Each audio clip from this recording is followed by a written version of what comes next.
I'm Tim Ventura, and we're joined today by Brigadier General Geoffrey Weiss, currently serving in the Department of the Air Force as Regional Affairs Director in International Affairs for the Air and Space Forces. Brigadier General Weiss has civilian experience as a systems engineer and has military experience including wartime operational, U.S. Air Force and Joint Headquarters staff and command leadership positions in Homeland Air Defense, Air and Missile Defense, Theater Air Battle Management, Command and Control, Nuclear Deterrence, and Information Influence Operations. He's commanded at the wing, group, and squadron levels, holds 4 master's degrees in military and aeronautical study areas, including an MS in National Security Strategy from the National War College. His articles have appeared in Air and Space Power Journal and Joint Force Quarterly, and his book, The New Art of War, The Origins, Theory, and Future of Conflict, is something that we will be discussing today. So I want to start out with the disclaimer. The views expressed by Brigadier General Weiss in this interview are his personal opinions only and do not represent the views or policies of the United States government or military.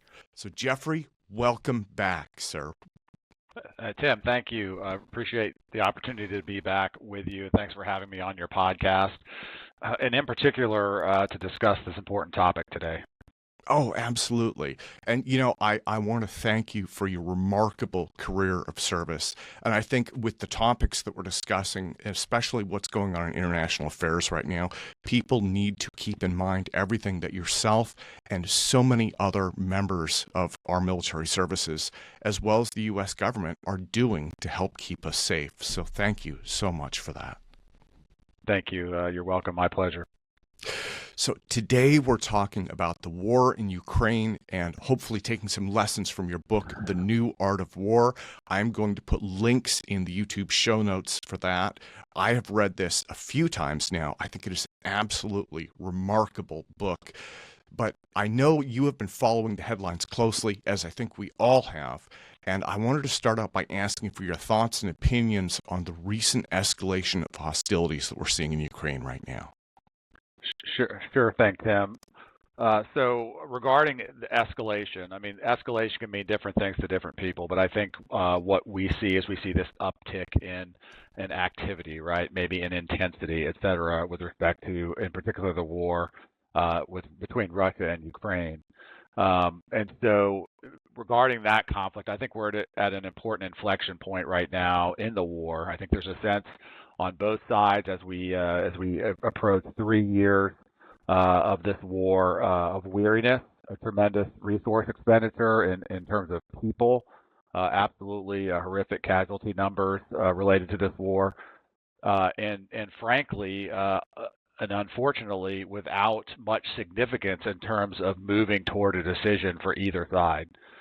You'll recall potentially the Korean War, for example, where very little was accomplished after the first year or so of that war, as both sides were essentially fighting to establish gains on the battlefield that could be later leveraged at the bargaining table to gain a favorable negotiating position. So though there are no really serious negotiations happening currently, you kind of get that sense with Russia-Ukraine that each side's attempting to gain that advantage, and that is appearing to us as escalation at this point. So whether in the case of Ukraine, as we're looking at more strikes into Russia, and if you look at Russia in terms of the introduction of foreign troops and new weapons to the conflict. What the rhetoric is getting more extreme, as well as I think the saber rattling. Ukraine's former military commander-in-chief Valery Zaluzhny recently said that the direct involvement of Russia's autocratic allies in its war on Ukraine means that World War III has started. And last week, Vladimir Putin was quoted as saying, "The war is going global." So I wanted to ask if they're correct. Is this World War III? Well, that's a great question. Certainly from Ukraine's perspective, they want the world behind them, right? And against Russia and against Putin's enablers, which we've seen in the form of China, we've seen in the form of North Korea, Iran, Belarus, and so forth. And in my book, I echo what most great theorists have said in emphasizing the importance of alliances.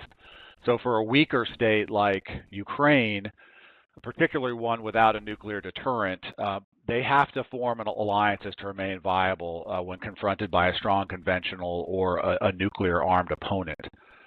Even Russia, I would say once mighty Russia, is turning to strange bedfellows to keep its gambit in Ukraine alive, and hence the support from outliers like Iran and North Korea. So we see this posturing around the world, but the question is this World War III? Well, of course, that designation conjures all sorts of images of nuclear Armageddon and globe-spanning battles. However, I'd like to make two points, first of all, when we consider this question. First of all, this is the largest conflict in Europe since World War II. And when you look at the number of countries involved, there are more countries involved in terms of support, in some cases direct, if you look at North Korea, et cetera, others indirect. There are more countries involved here, over 50, than were in all of World War I, for example, actively engaged. We're also seeing significant global and economic political effects from this war, and we see it occurring in all domains. We see it on land, on the surface and under the water, in the air, in cyberspace, and space. So it truly is a global war in that aspect. And the second point I want to make is that we can make no mistake that a miscalculation here or error on the part of either side could cause this conflict to escalate and widen. So I think this is a world war in the sense that it's global in scale. There's so many countries involved. There's so much effect around the world. However, is it World War III? I think it's certainly possible should more great powers become involved directly in this war, if the U.S. and NATO, if China gets drawn in, et cetera, that we could characterize this as a World War III. Okay, well, and thank you for helping clarify that. And I think in some ways that's reassuring, because I think what you're indicating is it hasn't completely spiraled out of control. Sometimes there is so much drama in the news headlines, right? And the ICBM story was one where, at first they said, Right. Oh, Russia launched an ICBM. And I noticed that they walked that back a fair amount to IRBM, and they started kind of couching some of those initial reports. So now, when I read the quote by Putin last week, I immediately thought of your book, The New Art of War. Again, I'm going to put links in the YouTube show notes for that. You have filled that with timeless quotes, lessons, and strategy from the world's leading military and political leaders. For me, this has been a must-read recommendation because it provides a foundational framework for military and geopolitical theory. And I wanted to ask if any specific examples come to mind from your studies and from the book that are relevant to today's situation. Well, absolutely. There's a lot that's relevant in there. I've published a number of short articles on LinkedIn, et cetera, looking at the Russia-Ukraine war, the Afghanistan withdrawal, and others. So there's all sorts of things we can pull out of the book, quotes and concepts, and we'll talk about some of these today. Certainly, getting back to your original note about launching ICBMs, this is very concerning, of course, because anytime a major nuclear power launches an ICBM, in particular if they haven't announced it ahead of time, that's of great concern, because is this some kind of preemptive strike, et cetera. So that's certainly concerning and definitely escalatory. One of the things I do talk about in my book is the power and the purpose of rhetoric and messaging, and Putin and Russia do this very well. Putin wants to keep the West at arm's length, so he rattles his nuclear saber and speaks of global wars. One quote I think that's very apropos comes from Erasmus of Rotterdam, who's a 16th century Dutch priest and philosopher who warned us that, quote, war breeds war. From a small war, a greater is born. From one, two. The plague of war breaking out in one place affects neighbors as well. So we have to be very wary of this war exceeding its current bounds and drawing in the major powers, as I mentioned a moment ago, in terms of this escalating to truly a World War III.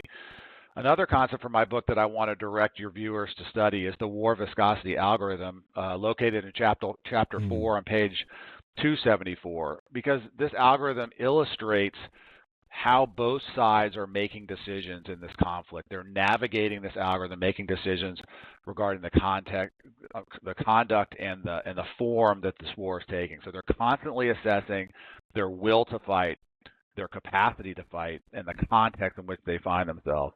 And capacity and context are changing daily, and they're having impact on will. What will that impact be? Will it be enough to drive a change to the form of the war, or perhaps it could drive an end to this conflict if there's significant political change? For example, the U.S. election, or if something were to happen to Zelensky or Putin. That's when we would see this conflict move either toward a military decision on the battlefield or potentially a settlement.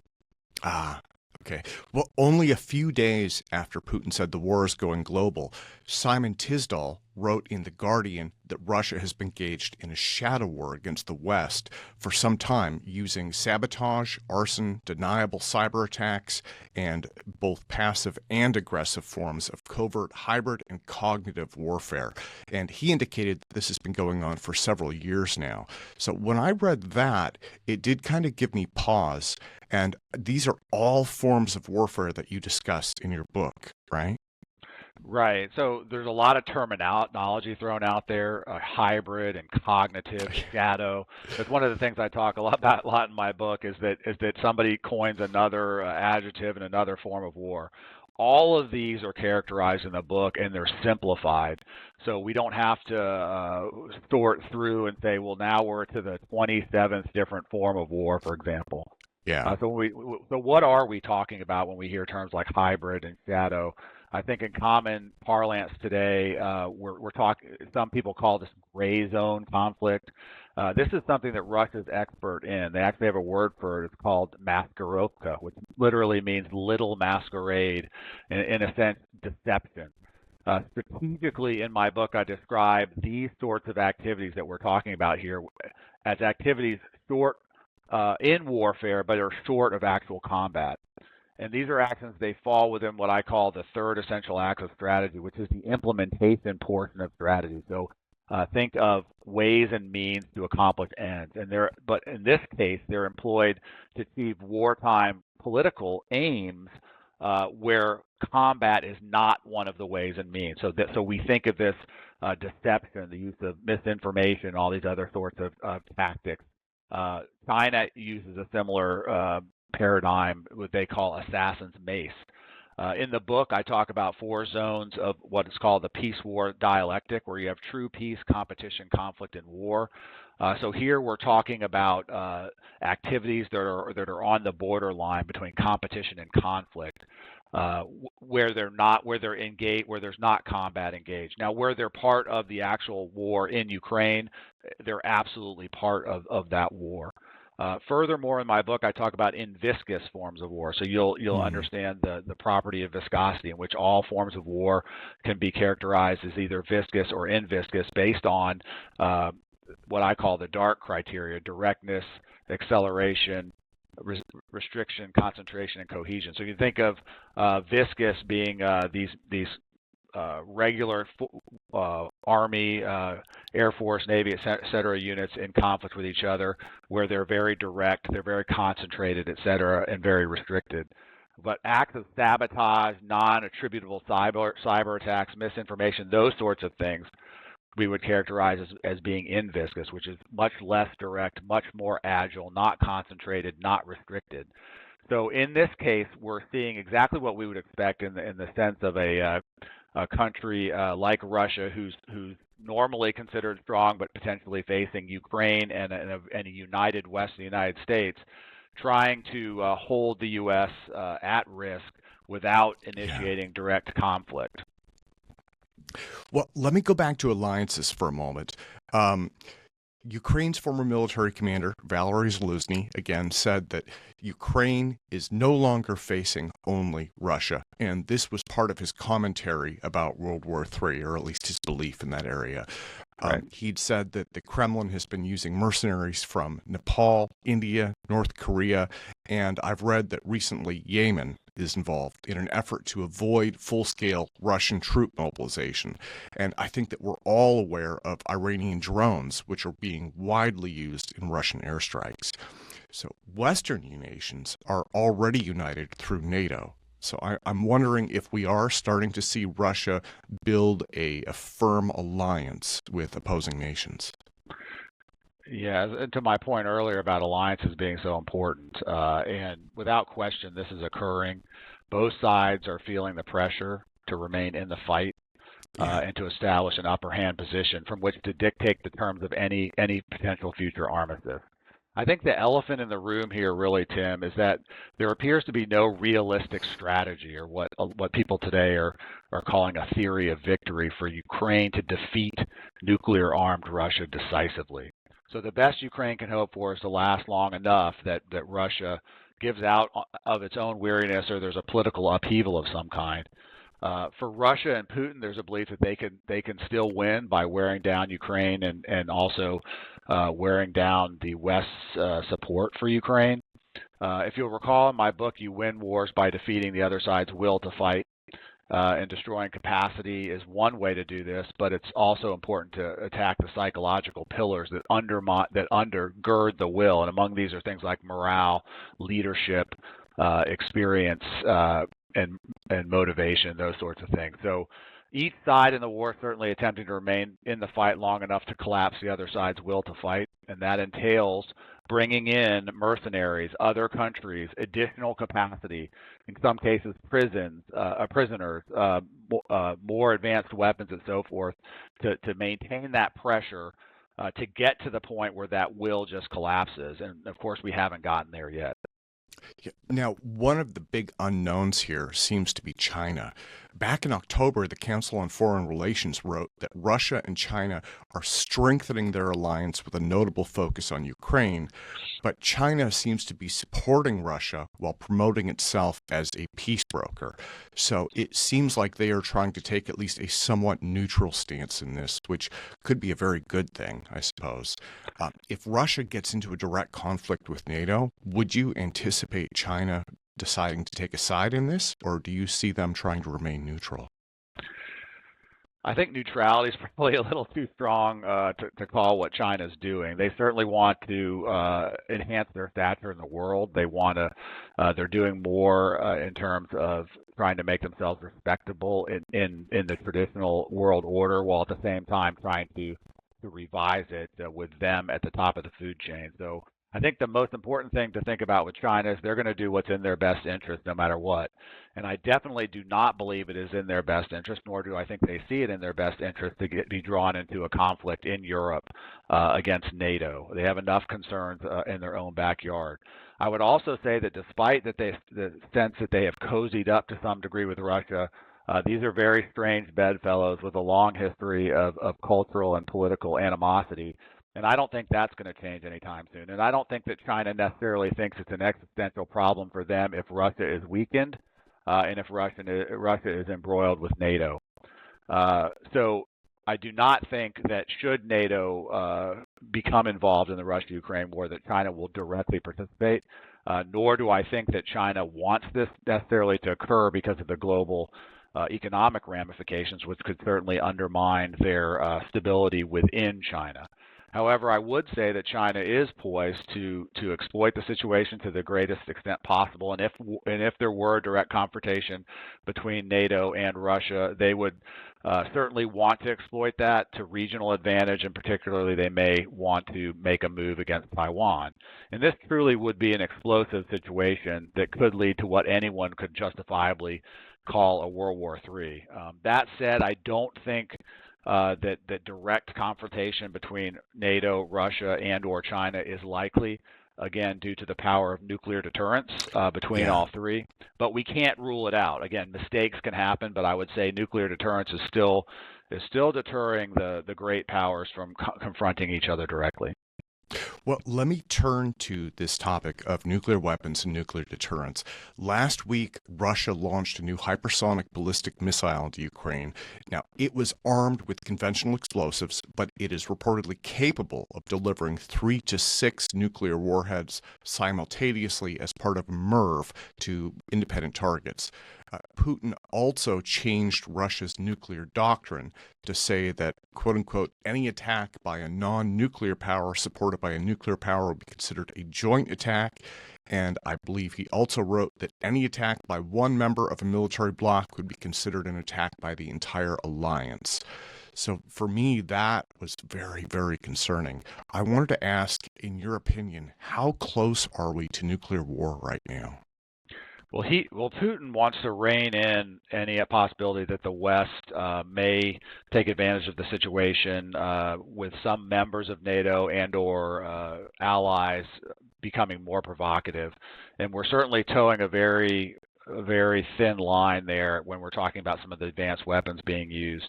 I think Putin's statements may appear, and they justifiably appear provocative, but I think when you look through the lens of theory and history, it makes absolutely perfect sense, and it's something that Russia's been doing from the beginning of the war. A preponderance of their conventional military powers tied up in Ukraine, that doesn't leave them much capacity for conventional deterrence. So that leaves only nuclear deterrence. So this is why Russia is rattling the nuclear saber, and this is essentially their ace in the hole to protect themselves while they're tied up in Ukraine. Putin does not want NATO or the U.S. to think that Russia's weakness is an invitation to exploitation. And I think that Putin wants to halt the gradual escalation, what he sees of high-end Western weaponry into Ukraine, and particularly these weapons that could potentially target strategic sites deeper within Russia. So at the same time, I think Russia doesn't want to, for the reasons I specified earlier, be drawn into a direct conflict with NATO. So they're towing. They're playing a delicate game here with escalatory rhetoric that's designed to deter, while at the same time making sure that a conflict between NATO doesn't occur. So I would say the rhetoric makes it appear that we're closer to nuclear war, but in reality, I think nothing substantive has changed, provided two conditions exist. I'll throw them in. Number one, provided NATO does not directly get involved in the war against Russia with troops and equipment.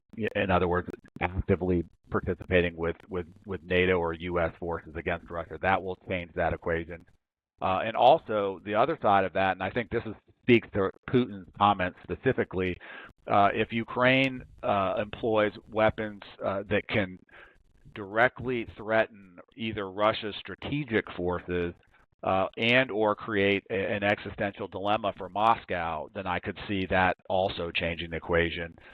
So we have to pay close attention, in particular to that second one, because Putin's certainly kind of speaking his way into a box, and if he finds it where he can't maintain his credibility without acting, that would be something that could be dangerous. And so in that sense, we could be closer to a potential nuclear confrontation.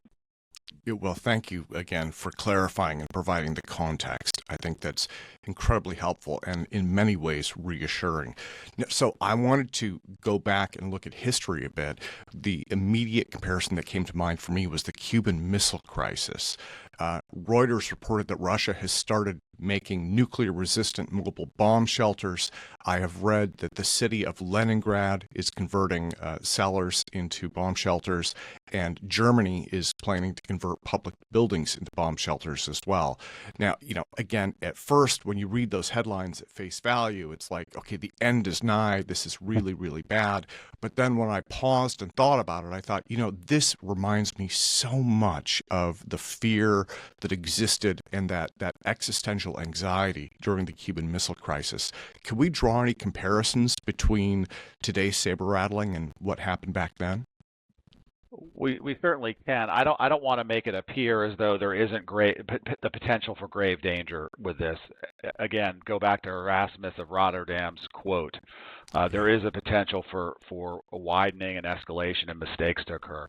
Now, that being said, when we're looking at the Cuban Missile Crisis, I don't think we're anywhere near approaching the level of nuclear brinksmanship that we saw there, because Russia is not attempting to position nuclear weapons, for example, on the U.S.'s doorstep in the Western Hemisphere. That would certainly be a lot more provocative. However, we can't just look at this from the U.S.'s standpoint. We have to look at it from Europe's standpoint as well, and nuclear weapons are very much on Europeans' doorstep there. So neither Russia nor Europe nor anyone else wants to open the Pandora's box of a nuclear exchange.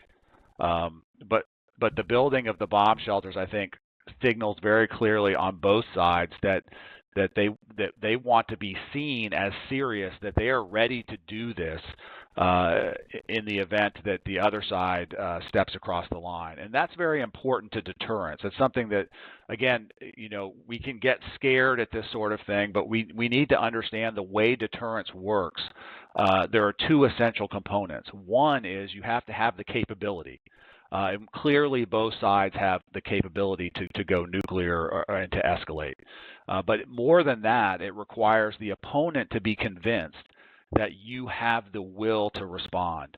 And that's based on credibility. So what you're seeing with these movements is that both sides are enhancing the credibility regarding their will to respond should this be escalated. So it's a matter of deterrence posturing.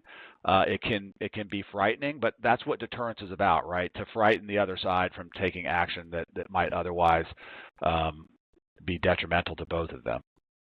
Well, so one of the things that you mentioned a moment ago was not seeing a clear path to victory, I guess, in Ukraine. I wanted to ask about political off-ramps in terms of continued escalation. Do you foresee any ways, I have read about something called a golden path to retreat or something along those lines. I'm misquoting that, but the idea being that, you give your adversary, regardless of who that is, a way to preserve their honor and exit the battlefield without having to escalate things.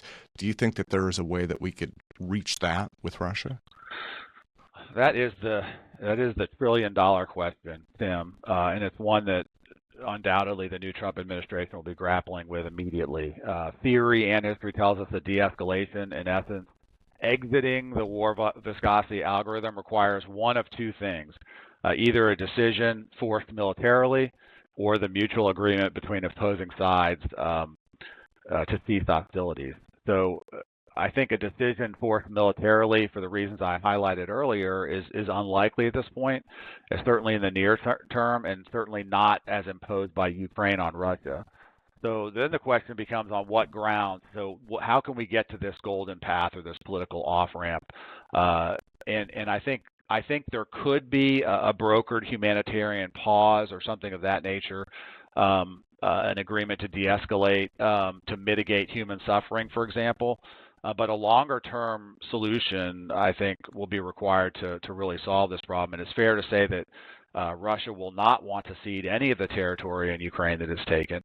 And so unless Ukraine can be convinced to allow Russia to keep its territory, we're at an impasse, which essentially explains why we've been in this war as long as we have. So even if Ukraine could be convinced, let's say they were, say by President-elect Trump coming in to negotiate and to allow Russia to hold its gains, Russia would still not give up its designs on Ukraine and would probably not accept any deal that wouldn't also guarantee that Ukraine would not join any alliances and not accept any significant troops, even in a peacekeeping role on Ukrainian soil. And I think Putin would say, were any of these things to happen, he would immediately resume hostilities. So I think it's a very thorny issue, and this is why we're still at this 3 years hence with almost no significant changes in the last couple of years. And it's going to be very interesting to keep an eye on it in the coming months. Absolutely. Geoffrey, let me thank you so much for your time today. Again, thank you for your tremendous career of service, and thank you for helping elucidate this issue and just share the context with us about, why this is happening, where it's going, and some of the factors that are involved with this. I want to remind everybody to look in the YouTube show notes once again for the link to buy The New Art of War. That is an absolutely remarkable book. You have put so much into it, and it is an absolutely amazing read. Let me close by asking, what do you see happening in the near future in the Ukraine conflict? And then what are your goals for the coming 2025 year? Thanks so much, Tim. I really appreciate the opportunity to be on your podcast again, and I'll be looking at, along with you, very intently at what's going to happen here in the near term. I think, first of all, I think you're going to see some overtures by the current incoming U.S. administration to try to find an avenue that to a political off-ramp of some kind. Certainly, President-elect Trump has said that's one of his main goals, and Putin has said he's willing to work with Trump, et cetera. But there's the Europeans to consider, there's the Ukrainian position to consider, et cetera. And a lot of blood has been spilled. So you're not going to just wipe that away and sign some peace treaty without both sides, as you said, feeling like they're getting something out of this. And so that's what's going to happen. I think you're going to see some attempt. But again, for the reason that I mentioned, and the wild card of European sensibilities, et cetera, I think it's going to be very difficult to find common ground in the near term, and so I think unlikely that this is going to come to an end anytime soon.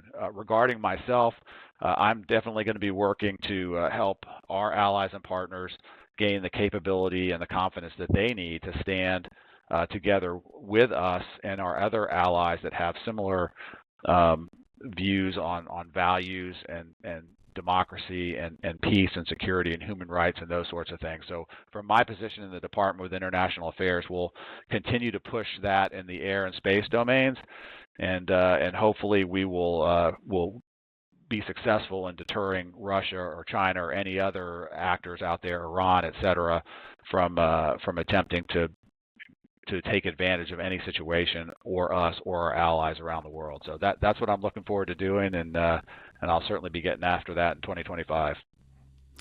Thank you again so much for your time today, sir. Thank you, Tim. Appreciate it.